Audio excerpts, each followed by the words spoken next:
Hello learners, I welcome you all to the third segment of lecture 39. We've been discussing about Evan versus Costa Rica. In the first video, we discussed about the facts of the case as well as preliminary objection raised by Costa Rica. And in the second video, we looked at the merits of the case. And in this video, the third video, we are going to look at the counterclaims that was made by Costa Rica. So basically, Costa Rica made a counterclaim against the investor and the tribunal had to decide whether the counterclaims have to be accepted or not. Costa Rica stated that there were certain provisions in DRCAFTA, the Treaty with Investment provision, where there were certain obligations that were put on the investor to protect the environment. There were certain obligations relating to environment that was something that was breached by the investor. Now let us take a look at what are those provisions. If we look at Article 10.11 of the TIP, that stated that provision stated, nothing in this chapter shall be construed to prevent a party from adopting, maintaining or enforcing any measure otherwise consistent with this chapter that it considers appropriate to ensure that investment activity in its territory is undertaken in a manner sensitive to environmental concern. This was one provision. There was another provision which was Article 10.9.3c.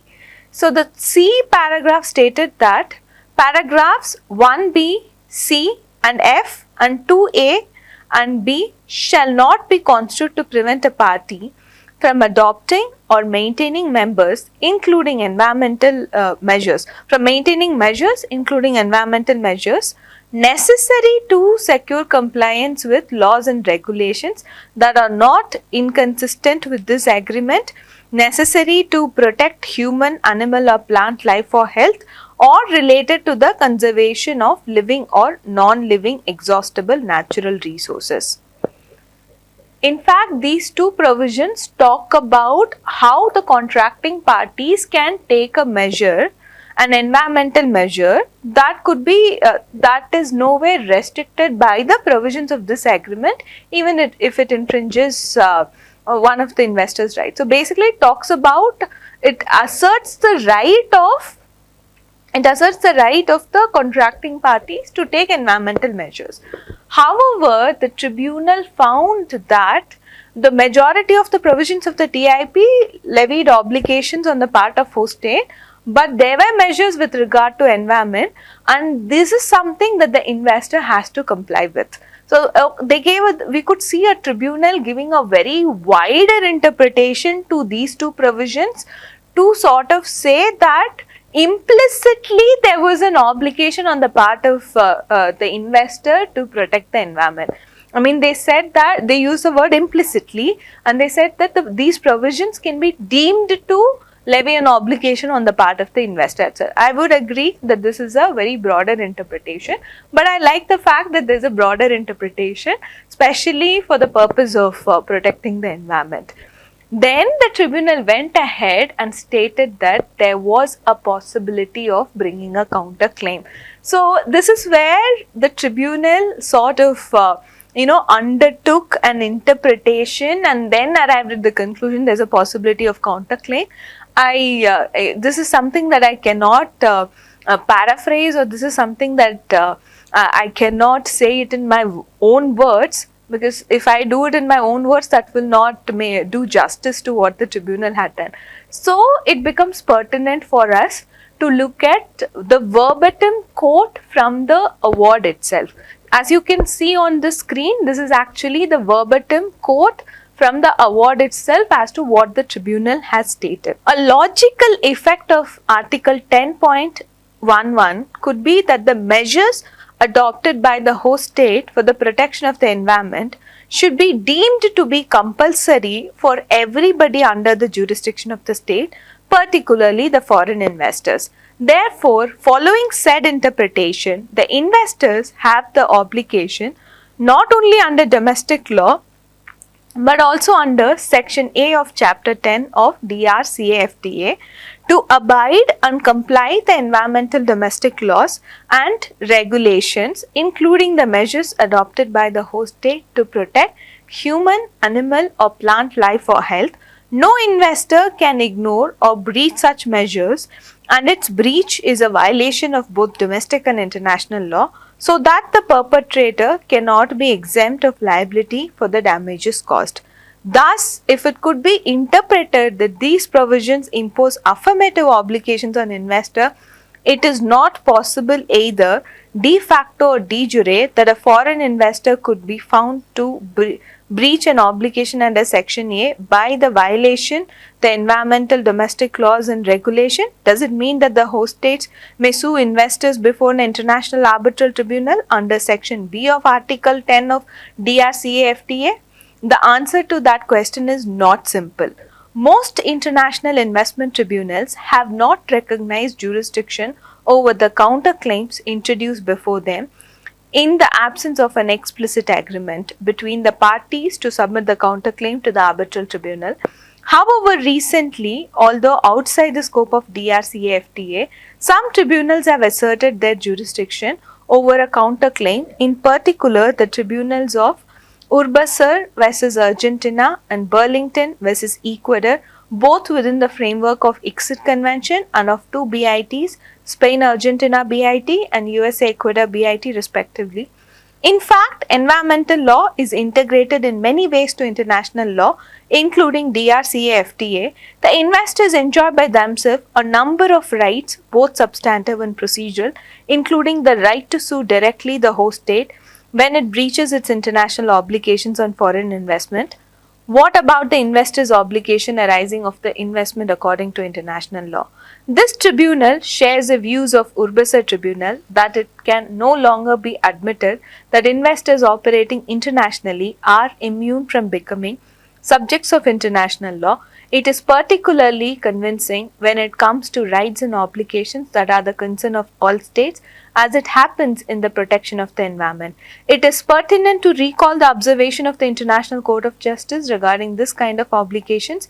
In view of the importance of the rights involved, all states can be held to have a legal interest in their protection. They are obligations erga omnes. So this was a quote from paragraph 33 of ICJ report in Barcelona Traction Light and Power Company Limited case. After coming at this conclusion that there can be counterclaims, then the tribunal went ahead and posted two questions.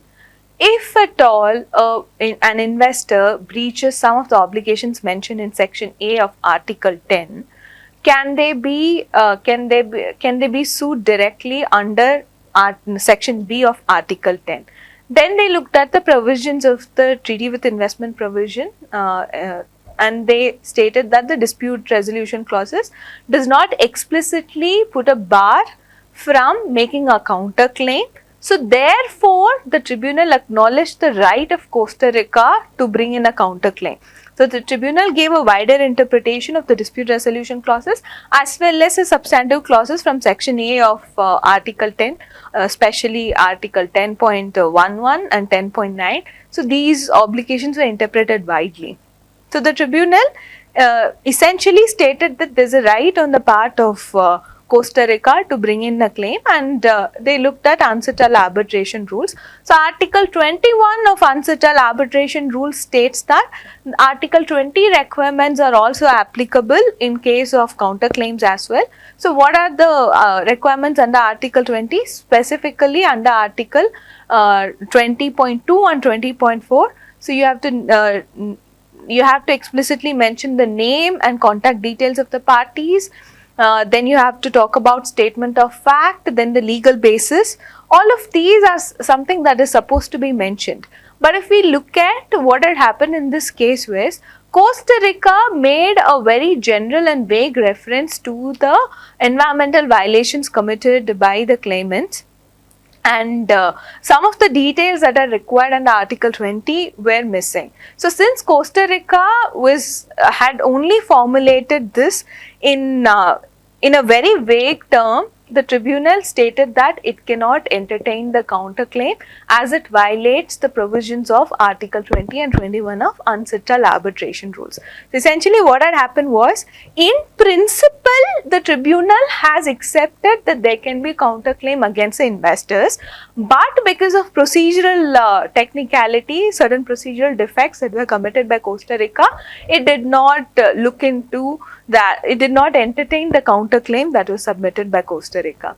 So I think at least for this aspect where a counterclaim could be brought against the investor, that is something that has to be celebrated. Especially we as Indians, in the aftermath of Bhopal gas tragedy case, how India tried to bring a matter, filed a case before a New York court because India thought it would be easy to enforce the award against UCC, Union Carbide Corporation, but that did not happen. So then the draft version of Indian Model India BIT also contained a provision which imposed an obligation on the home state, stating that if a case is filed, then they should exercise jurisdiction and all of that. All those problems that India has been trying to sort of address or find a solution can be easily solved if the counterclaims can be raised against investor, then the enforceability and all of these are taken care of.